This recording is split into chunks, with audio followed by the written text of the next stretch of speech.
గురించి ఒక్కొక్క వాక్యము చెప్పండి. అమ్మ అమ్మ ఏం చేసినా ఓకే అంటది. అంటే అది మంచో చెడో తర్వాత సంగతి. ఇది కావాలి. ఇప్పుడు మామూలుగా నేను చదువుకోవడానికి లండన్ పోదామని హైదరాబాద్ వచ్చాను. మామూలుగా నా గురించి తెలిసిన వాళ్ళు ఎవరు కనీసం వేరే ఊరికి కూడా పంపించారు. మా అమ్మ ఏమో మా నాన్నతో ఫైట్, పిల్లోడు చదువుకుంటే మనకే కదా మంచి పేరని. నేను ఆ 10th ఇంటర్లోనే ఏం సాధించలేదు నేను. వీడు లండన్ ఎందుకు వెళ్తాడే అంటే వాడు వెళ్తాడని చెప్పి గొడవ చేసి పంపించేసింది. అలాగే వైఫ్ లండన్ వెళ్ళారా మీరు? వేరే షూటింగ్కి వెళ్ళాను. చదువుకోవడానికి వెళ్ళా. వాళ్ళు ఐఎల్స్ ఎన్ని పాస్ అవ్వాలన్నారు. మనం బయలుదేరేటప్పుడు ఎవరేం చెప్పలేదు. హైదరాబాద్ వచ్చినాక ఐఎల్స్ పాస్ అవ్వాలంటారు, పాస్పోర్ట్ ఉండాలంటారు.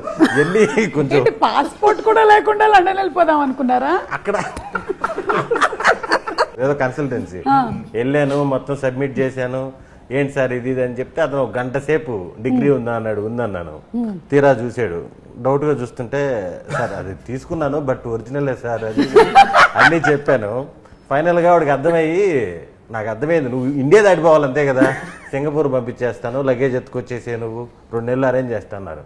ఆంధ్ర తెలంగాణ గొడవలు జరిగి ఎంఆర్ ఆఫీస్ మూసేస్తున్నారు. పాస్పోర్ట్ కావాలంటే డేట్ ఆఫ్ బర్త్ కావాలంట. డేట్ ఆఫ్ బర్త్ మనకి ఎప్పుడు ఉపయోగపడలేదు చిన్నప్పటి నుంచి. ఇంకా పాస్పోర్ట్ కావాలన్నప్పుడు ఆగిపోయినప్పుడు. ఓ సో అలా వెళ్లకుండా ఆగినందుకు ఆగి సినిమాల్లోకి వచ్చేసి మన షూటింగ్కి వెళ్ళాను ఒక 30 రోజులు లండన్. మీరు కొంచెం ముందే పాస్పోర్ట్ కొంచెం ముందే దొరుకుంటే నాన్నకి ప్రేమతో వెళ్ళేవాళ్ళు మీరు. లండనే కదా? అవును. అప్పుడు తెచ్చేసుకున్నా. అదేదో వేరే సిచ్యువేషన్ లో ఆగిపోయాం. ఓకే. మీ సేవ పెట్టాను నేను. మీరే పెట్టారా? నేనే పెట్టాను. నెల్లూరులో ఫస్ట్ బ్రాంచ్ నాదే. మీకు తెలియదా? ఈ నుంచి మీ సేవ దాంట్లో కరెంటు బిల్లు వచ్చే సర్వీస్ వచ్చింది.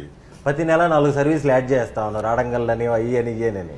నేను ఒక అమ్మాయిని కూర్చోబెట్టేసి నేను హైర్ స్టడీస్ కి హైదరాబాద్ వచ్చేసాను. దేనికి? హైయర్ స్టడీస్ కి. ఓకే, హెయిర్ స్టైలిస్ట్ కనుకున్నాను నేను. ఓకే.